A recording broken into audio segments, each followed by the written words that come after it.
ओम नमः शिवाय। है प्रिय शिव भक्तों, आज हम श्री शिव महापुराण की उमा संहिता के 12वें अध्याय में प्रवेश करते हैं। अभी तक आपने 10 अध्यायों तक यमलोक की यात्रा, पाप और पुण्य आत्माओं की यमलोक में गति आदि का वर्णन और कथा श्रवण की है। आज हम भगवान भोलेनाथ की उमा संहिता के 12वें अध्याय में जलदान, जलाशय का निर्माण, वृक्षारोपण, सच बोलना और तप की महिमा आदि का वर्णन की कथा सुनेंगे। आइए भगवान का ध्यान करते हुए हम कथा प्रारंभ करेंगे।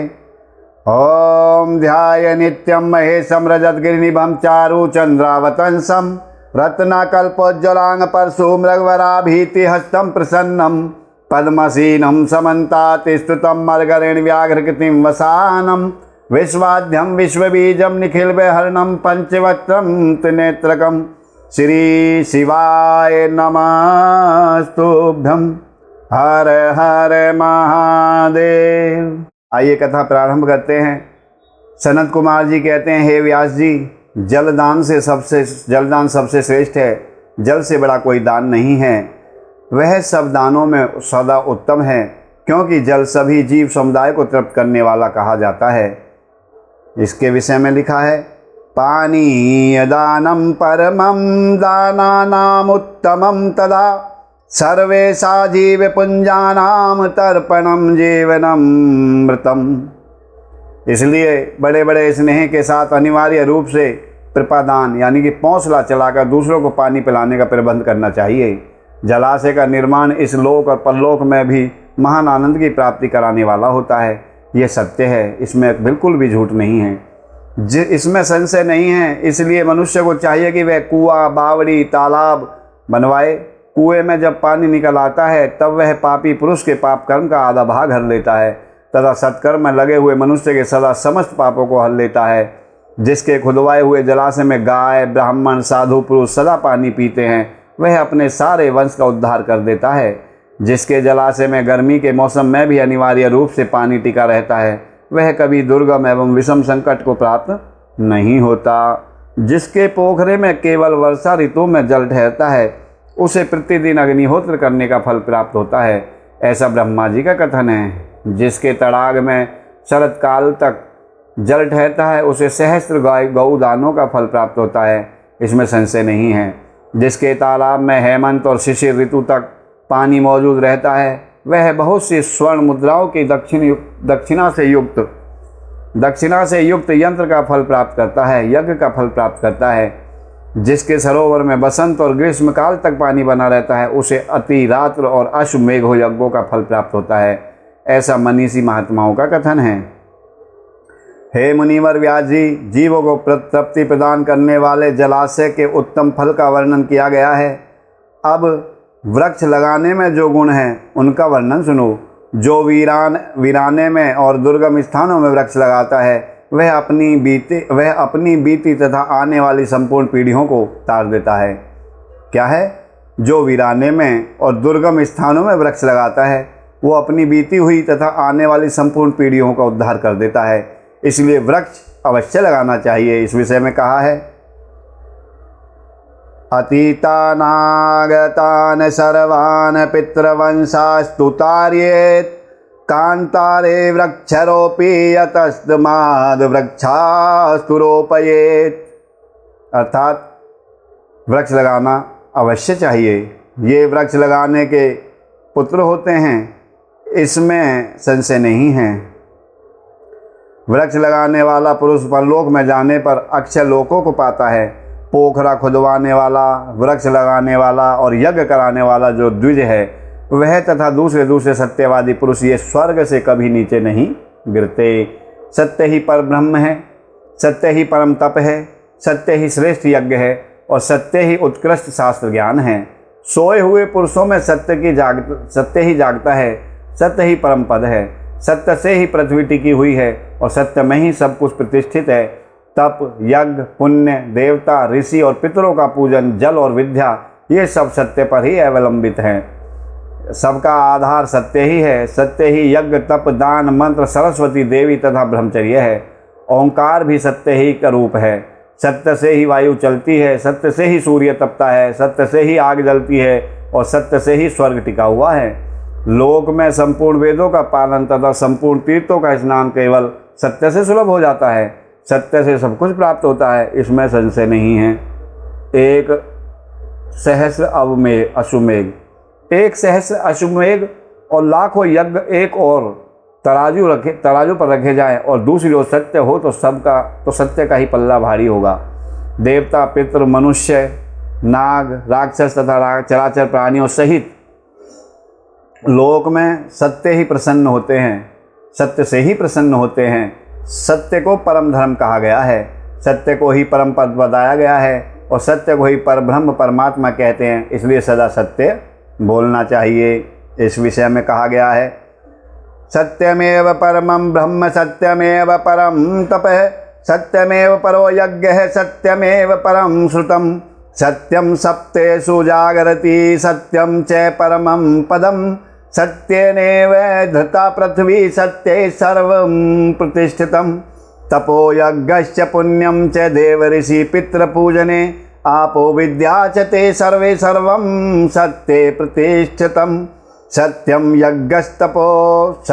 यज्ञस्तपो दानं मंत्रा देवी सरस्वती ब्रह्मचर्यं तथा सत्योमकारं सत्यमेव च सत्येन वायुरभ्येयति वारुयुभ्यति सत्येन तपते रविः सत्येनाग्निर्दर्हति स्वर्ग सत्येन तिष्ठति पालनं सर्ववेदानां सर्वतीर्थावगाहनं सत्येन वहते लोके सर्वमाप्नोत्य संशयम् अश्वमेघ सहस्रं च सत्यं च तुलयाधृतं लक्षाणि कृतवश्च सत्यमेव विशस्यते सत्येन देवाः पितरो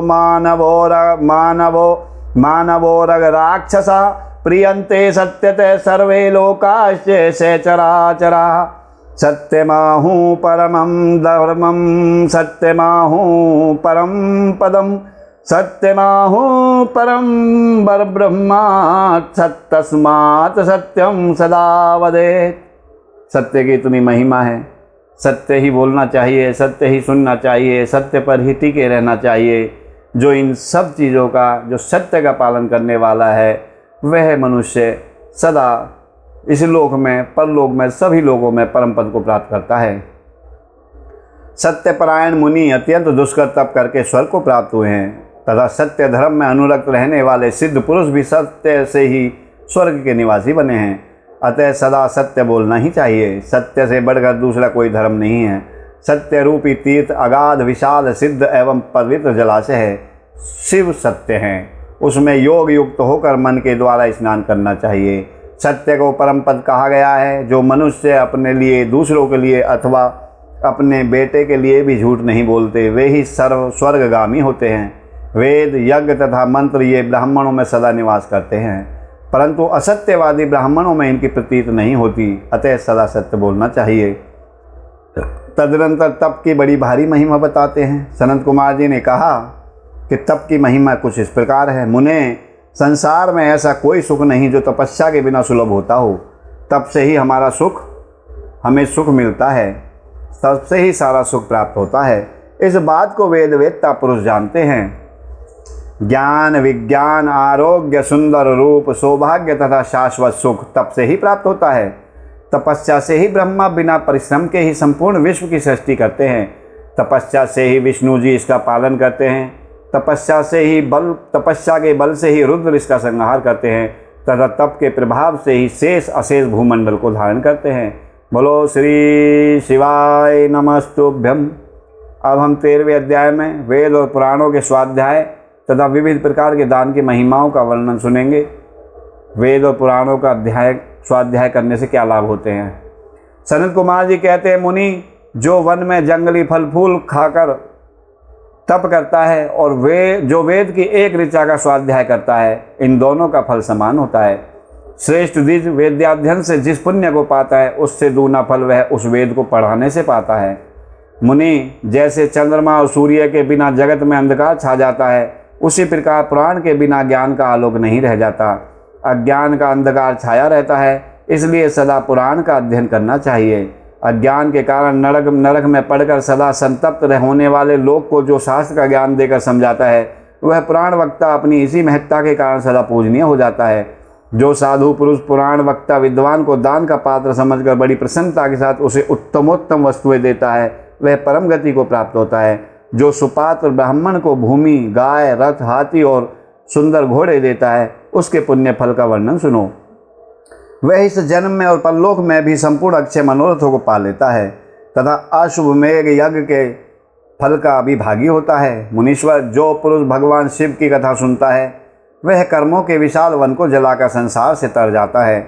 जो 2 घड़ी, 1 घड़ी अथवा 1 क्षण भी भक्ति भाव से भगवान शिव की कथा सुनते हैं, उनकी कभी दुर्गति नहीं होती। मुने, संपूर्ण दान अथवा संपूर्ण यज्ञों में जो पुण्य होता है, वही शिव पुराण सुनने से अविचल रूप से प्राप्त हो जाता है। व्यास जी, विशेषतः कलयुग में पुराण श्रवण के सिवा मनुष्यों के लिए दूसरा कोई श्रेष्ठ धर्म है भी नहीं। वही उनके लिए मोक्ष और ध्यान रूपी फल देने वाला बताया गया है। शिव पुराण का श्रवण और शिव नाम का कीर्तन मनुष्यों के लिए कल्प वृक्ष का रमणीय फल है, इसमें संशय नहीं है। यज्ञ, दान, तप और तीर्थ सेवन से जो फल मिलता है, उसी को मनुष्य पुराणों के श्रवण मात्र से पा लेता है। इसलिए हमें पुराण सुनने अवश्य चाहिए, पढ़ भी ना सके तो। प्रतिदिन सुपात्र लोगों को बड़े बड़े दान देने चाहिए। वे दान दाता के उद्धारक होते हैं। विप्रवर, स्वर्ण दान, गौ दान और भूमि दान, ये 3 पवित्र दान हैं जो दाता को तारते ही तारते हैं, लेने वालों का भी उद्धार करते हैं। स्वर्ण दान, गौ दान और पृथ्वी दान, इन श्रेष्ठ दानों को करके मनुष्य सब पापों से मुक्त हो जाता है। तुला दान की बड़ी प्रशंसा की गई है। गाय और पृथ्वी के दान भी प्रशस्त एवं समान शक्ति वाले हैं, परंतु सरस्वती का दान इन सबसे अधिक उत्तम माना गया है। नित्य दुही जाने वाली गाय, छाता, वस्त्र, जूता, अन्न और जल, ये सब वस्तुएं याचक को देनी चाहिए। ब्राह्मणों को तथा अपीड़ित याचकों को जो संकल्प पूर्वक धन आदि वस्तुओं का दान किया जाता है, उससे दाता मनस्वी होता है। लोक में जो जो अत्यंत अभीष्ट और प्रिय हैं, वह यदि घर में हो तो उसे अक्षय बनाने की इच्छा वाले पुरुष को, गुणवान पुरुष को दान करना चाहिए। तुला पुरुष का दान सब दानों में उत्तम है। जो अपने लिए कल्याण चाहे, उसे तराजू पर बैठना और अपने शरीर से तोली गई वस्तु का दान करना चाहिए। दिन में, रात में, दोनों संध्याओं के समय, दोपहर में, आधी रात के समय तथा भूत, वर्तमान और भविष्य, तीनों कालों में मन, वाणी और शरीर द्वारा किए गए सारे पापों को तुला पुरुष का दान दूर कर देता है।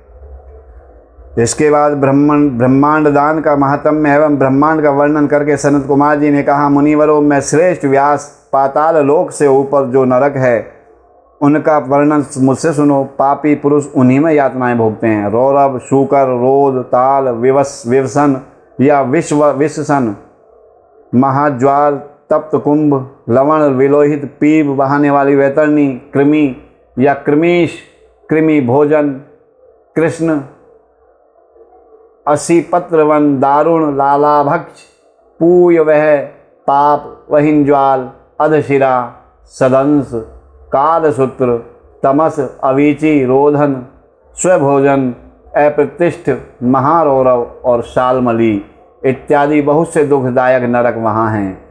व्यास जी, उनमें जो पाप कर्म परायण पुरुष पकाए जाते हैं, उनका क्रम से वर्णन करता हूँ, सावधान होकर सुनो। जो मनुष्य ब्राह्मणों, देवताओं तथा गायों के लिए हितकर कार्यों के सिवा अन्य किसी कार्य के लिए झूठी गवाही देता है अथवा सदा झूठ बोलता है, वह रौरव नरक में जाता है।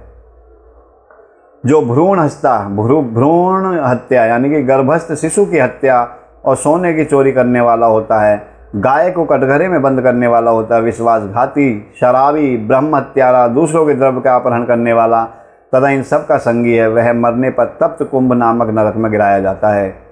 गुरु के वध से भी इसकी नरक की प्राप्ति होती है।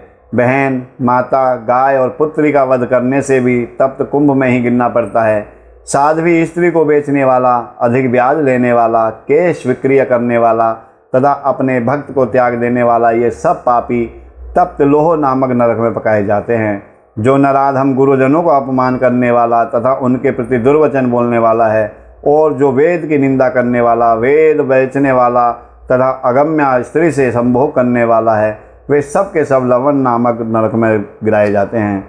चोर विलोहित नामक नरक में गिरता है मर्यादा को दूषित करने वाले पुरुष की भी ऐसी ही गति होती है।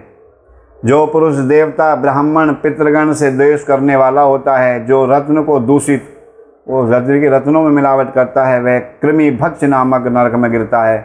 जो दूषित यज्ञ, दूसरों को हानि पहुंचाने के लिए अभिचारिक प्रयोग या हिंसा प्रधान तामस यज्ञ यानी कि टोटका आदि कराता है या करता है, वह कृमीश नामक नरक में पड़ता है। जो नराधम, पितृगण, देवगण और अतिथियों को छोड़कर बलि वैश्व देव के द्वारा देवता आदि का भाग उन्हें अर्पण किए बिना ही भोजन कर लेता है, वह उग्र लाला भक्ष नरक में गिरता है। जो शस्त्र समूहों का निर्माण करता है, वह भी उसी नरक में जाता है। जो द्विज अंत्यज से सेवा लेता है, असद दान ग्रहण करता है, यज्ञ के अनाधिकारियों से यज्ञ कराता है और अभक्ष भक्षण करता है, ये सब के सब रुधिरोध पूय वह, रुधिरोध माने पूय वह नामक नरक में गिरते हैं। जो सोम रस को बेचने वाले हैं, उनकी भी यही गति होती है। यज्ञ और ग्राम को नष्ट करने वाला घोर वैतरणी नदी में जाकर के पड़ता है। जो नई जवानी में मतवाले होकर के धर्म की मर्यादा को तोड़ते हैं, अपवित्र आचार विचार से रहते हैं और छल कपट से जीविका चलाते हैं, वे कृत्य नामक नरक में जाते हैं। जो अकारण ही वृक्षों को काट देते हैं, वह 80 पत्र वन नामक नरक में जाता है। भेड़ों को बेचकर जीविका चलाने वाले तथा पशुओं की हिंसा करने वाले कसाई वहीं ज्वाल नामक नरक में गिरते हैं। भ्रष्टाचारी ब्राह्मण, क्षत्रिय और वैश्य तथा जो कच्चे खपड़ों अथवा ईंट आदि को पकाने के लिए पजावे में आग लगा देता है, वे उसी वहीं ज्वाल नरक में गिरते हैं। जो व्रतों का लोप करने वाले और अपने आश्रम से गिरे हुए, वे दोनों ही प्रकार के पुरुष अत्यंत दारुण संदंश नामक नरक की यातना में पड़ते हैं। जो ब्रह्मचारी होकर भी सपने में वीर्य स्खलन करते हैं तथा जो पुत्रों से विद्या पढ़ते हैं, वे स्वभोजन नामक नरक में गिरते हैं। इस तरह ये तथा और भी सैकड़ों हजारों नरक हैं, जिनमें पापकर्मी प्राणी यातनाओं की आग में डालकर पकाए जाते हैं। इन उपर्युक्त पापों के समान और भी सहस्त्र पाप कर्म हैं, जिन्हें नरकों में पड़कर मनुष्य भोगा करते हैं। जो लोग मन, वाणी और क्रिया द्वारा अपने वर्ण और आश्रम के विरुद्ध कर्म करते हैं, वे नरक में गिरते हैं। नरक में सिर नीचे करके लटकाए गए प्राणी स्वर्ग लोक में रहने वाले देवताओं को देखा करते हैं और देवता लोग भी नीचे दृष्टि डालने पर उन सभी अधोमुख नारकी जीवकों को देखते हैं। पापी लोग नरक भोग के अनंतर क्रम से उन्नति करते हुए स्थावर, कृमि, जलचर, पक्षी, पशु, मनुष्य, धर्मात्मा, मानव, देवता तथा मुमुक्षु होते हैं और अंत में मोक्ष प्राप्त कर लेते हैं। जितने जीव स्वर्ग में हैं, उतने ही नरक में हैं। जो पापी पुरुष अपने पाप का प्रायश्चित नहीं करता, वही नरक में जाता है। काली नंदन स्वयंभू मनु ने महान पापों के लिए महान और लघु पापों के लिए लघु प्रायश्चित बताए हैं। उन अशेष पाप कर्मों के लिए जो प्रायश्चित संबंधी कर्म बताए हैं, उन सब में भगवान शंकर का स्मरण ही सर्वश्रेष्ठ प्रायश्चित है। जिस पुरुष के चित्त में पाप कर्म करने के अनंतर पश्चाताप होता है, उसके लिए तो एकमात्र भगवान शिव का ही स्मरण सर्वोत्तम प्रायश्चित बताया गया है। प्रातःकाल, सायंकाल, रात में तथा मध्याह्न आदि में भगवान शिव का स्मरण करने से पाप रहित होता हुआ मनुष्य महेश्वर धाम को प्राप्त कर लेता है। भगवान शिव के स्मरण से समस्त पापों और क्लेशों का क्षय हो जाने से मनुष्य स्वर्ग अथवा मोक्ष को प्राप्त कर लेता है। जिसका चित्त जप, होम और पूजा आदि करते समय निरंतर भगवान महेश्वर में ही लगा रहता हो, उसके लिए इंद्र आदि पद की प्राप्ति रूप फल तो अंतराय विघ्न ही है। हे मुनि, जो पुरुष भक्ति भाव से दिन रात भगवान शिव का स्मरण करता है, उसके सारे पाप तक नष्ट हो जाते हैं, इसलिए वह कभी नरक में नहीं पड़ता। नरक और स्वर्ग ये पाप और पुण्य के ही दूसरे नाम हैं। इनमें से एक तो दुख देने वाला है, दूसरा सुख देने वाला है। जब एक ही वस्तु कभी प्रीति प्रदान करने वाली होती है और कभी दुख देने वाली बन जाती है, तब यह निश्चय हो जाता है कि कोई भी पदार्थ न तो दुख में है और न सुख में। ये सुख दुख तो मन के ही विकार है। ज्ञान ही पर ब्रह्म है और ज्ञान की ही सात्विकता तत्विकता बोध का कारण है। यह सारा चराचर विश्व ज्ञान में ही है। उस परम विज्ञान से भिन्न दूसरी कोई भी वस्तु नहीं है। अब हम 17वें अध्याय में करेंगे अध्ययन मृत्यु काल निकट आने के कौन कौन से लक्षण हैं, इसका वर्णन। मतलब कि जब हमें मृत्यु आती है तो हमें कौन कौन से लक्षण दिखाई देते हैं, क्या पता लगता है, किससे पता लगता है कि हमारी मृत्यु निकट आ गई है। इसके पश्चात द्वीपों, लोकों और मनुओं का परिचय देकर संग्राम के फल, शरीर एवं स्त्री स्वभाव आदि का वर्णन किया गया। तदनंतर काल के विषय में व्यास जी के पूछने पर सनत कुमार जी ने कहा, हे मुनि श्रेष्ठ, पूर्व काल में पार्वती जी ने अनेकों प्रकार की दिव्य कथाएं सुनकर परमेश्वर भगवान भोलेनाथ को प्रणाम करके उनसे एक बात पूछी। पार्वती बोली, भगवान, मैंने आपकी कृपा से संपूर्ण मत को जान लिया। हे देव, जिन मंत्रों द्वारा जिस विधि से जिस प्रकार आपकी पूजा होती है वह भी मुझे ज्ञात हो गई, किंतु प्रभु अब भी एक संशय रह गई है। वह संशय यह है कि काल चक्र के संबंध में देव मृत्यु का क्या चिन्ह है, आयु क्या प्रमाण है। नाथ, यदि मैं आपकी प्रिया हूँ तो मुझे ये सब बातें बताइए। महादेव जी ने कहा, प्रिय, अकस्मात शरीर सब ओर से सफ़ेद या पीला पड़ जाए और ऊपर से लाल लाल दिखाई देने लगे तो जान लेना चाहिए कि उस मनुष्य की मृत्यु 6 महीने के भीतर हो ही जाएगी। हे शिवे, जब मुंह, कान, नेत्र और जिह्वा का स्तंभन हो जाए तब भी 6 महीने के भीतर ही मृत्यु हो जाती है। भद्रे, जो रुरु मृग के पीछे होने वाली शिकारियों की भयानक आवाज़ को भी जल्दी नहीं सुनता, उसकी मृत्यु भी 6 महीने के भीतर ही चली जाती है, अर्थात जिनकी सुनने की शक्ति कम हो जाए। जब सूर्य, चंद्रमा या अग्नि के सानिध्य से प्रकट होने वाले प्रकाश को मनुष्य देख नहीं पाता, उसे सब कुछ काला काला अंधकाराच्छिन्न भी दिखाई देता है, तब उसका जीवन 6 महीने से अधिक नहीं होता, यानी कि आंखों से कम दिखाई देना हो जाता है। जब हे देवी प्रिय, जब मनुष्य का बायां हाथ लगातार 1 सप्ताह तक फड़कता ही रहे तब उसका जीवन 1 माह की ही शेष है, ऐसा जान लेना चाहिए। इसमें संशय नहीं है। जब सारे अंगों में अंगड़ाई आने लगे और तालू सूख जाए तब वह मनुष्य 1 मास तक जीवित रहता है, इसमें संशय नहीं है। त्रिदोष में जिसकी नाक बहने लगे उसका जीवन 15 दिन से अधिक नहीं चलता। मुंह और कंठ सूखने लगे तो यह जानना चाहिए कि 6 महीने के बीतते बीतते उसकी आयु समाप्त हो जाएगी। हे भामिनी, जिसकी जीभ फूल जाए और दांतों से मवाद निकलने लगे उसकी भी 6 महीने के भीतर ही मृत्यु हो जाती है। इन चिन्हों से मृत्यु काल को समझना चाहिए। सुंदरी, जल, तेल, घी, दर्पण में भी जब अपनी परछाई न दिखाई दे या विकृत दिखाई दे तब काल चक्र के ज्ञाता पुरुष को ये जान लेना चाहिए कि उसकी भी आयु 6 महीने से अधिक की नहीं है। देवेश्वरी, अब दूसरी बात सुनो, जिससे मृत्यु का ज्ञान होता है। जब अपनी छाया को सिर से रहित देखें अथवा अपने को छाया से रहित पाएं तब वह मनुष्य 1 महीने में भी जीवित नहीं रहता, यानी कि 1 महीने के अंदर उसकी मृत्यु हो जाती है। जैसे आप चल रहे हो, आपको अपनी छाया नहीं दिखाई दे रही है, दिख भी रही है तो आपका सिर नहीं दिखाई दे रहा है, तो वो सब लक्षण है कि आपकी मृत्यु 1 महीने के अंदर हो जाएगी। हे पार्वती, ये मैंने अंगों के प्रकट होने वाले मृत्यु के लक्षण बताए हैं। भद्रे, अब बाहर प्रकट होने वाले लक्षणों का वर्णन करता हूँ, सुनो। देवी, जब चंद्रमंडल या सूर्यमंडल प्रभाहीन एवं लाल दिखाई दे तब आधे महीने में ही मनुष्य की मृत्यु हो जाती है। अरुंधति, महायान, चंद्रमा, इन्हें जो न देख सके अथवा जिसे ताराओं का दर्शन न हो, ऐसा पुरुष 1 महीने तक जीवित रहता है। यदि ग्रहों का दर्शन होने पर भी दिशाओं का ज्ञान न हो, मन पर मूर्ता छाई रहे तो 6 महीने में निश्चित मृत्यु हो जाती है। यदि उतथ्य नामक तारा का, ध्रुव का अथवा सूर्यमंडल का भी दर्शन न हो सके, रात में इंद्रधनुष और मध्याह्न में उल्कापात होता दिखाई दे तथा गीध और कौए घेरे रहें तो उस मनुष्य की 6 महीने से अधिक की आयु नहीं रहती। यदि आकाश में सप्तऋषि तथा स्वर्ग मार्ग छाया पथ न दिखाई दे तो काल यज्ञ पुरुषों को उस पुरुष की आयु 6 महीने ही शेष समझनी चाहिए।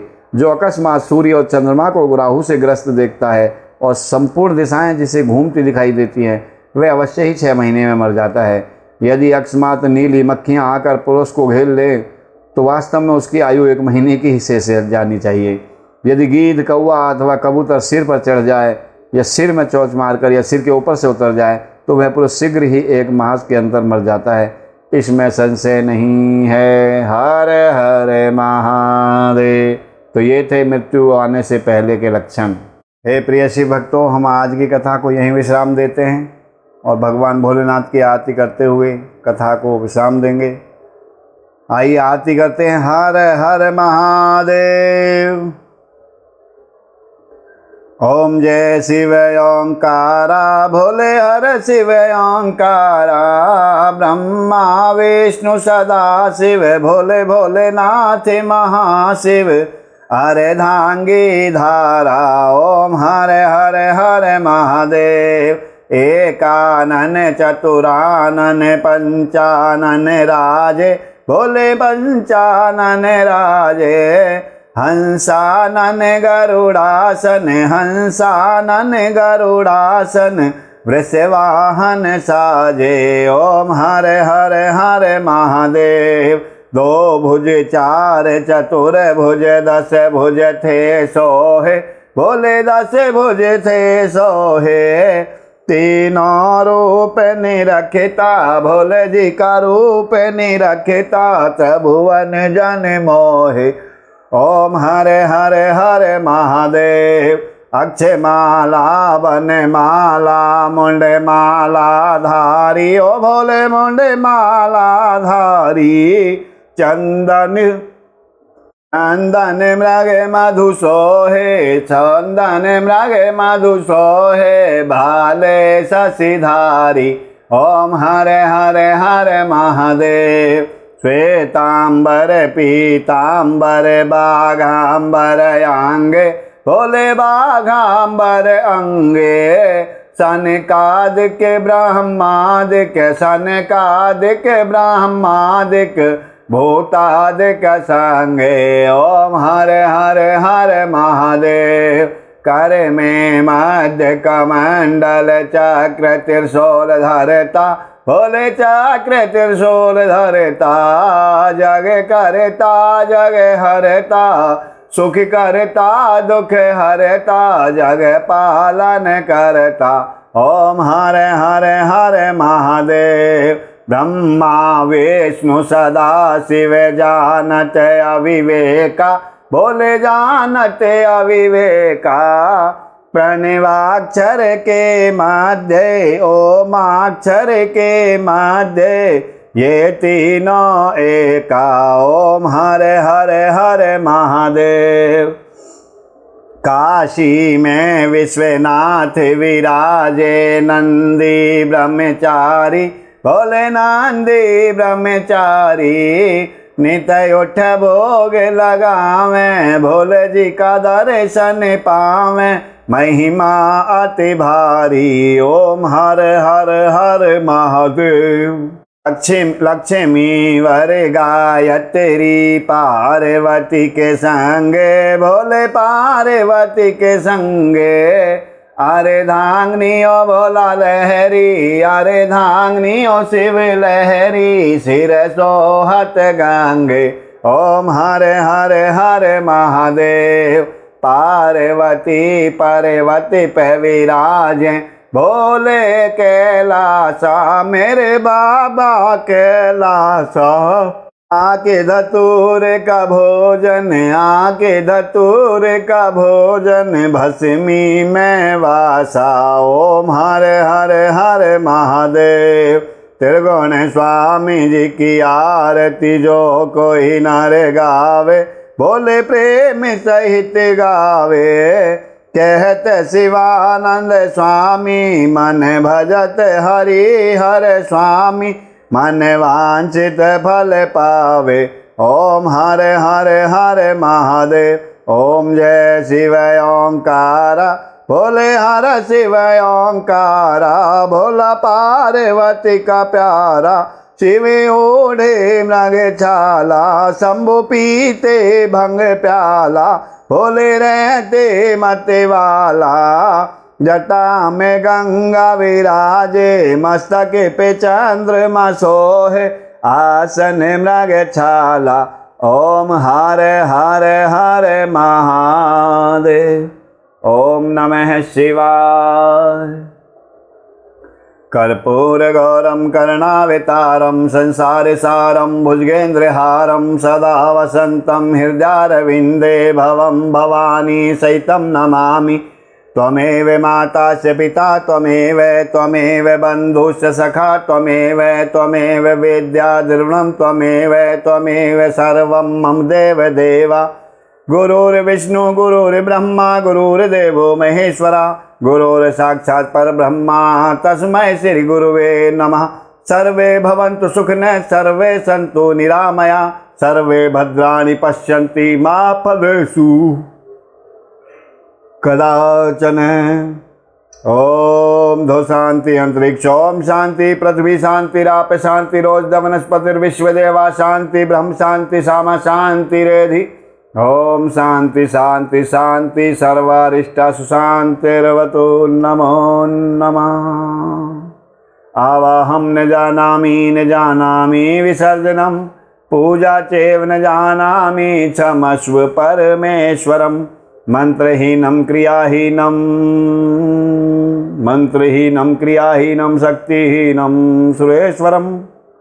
यत् पूजितं मया देव परिपूर्ण, तदस्तु मे। बोलो शिव शंकर भगवान भोलेनाथ की जय, महाकालेश्वर भगवान की जय, सभी देवी देवताओं की जय, श्री शिव महापुराण भगवान की जय।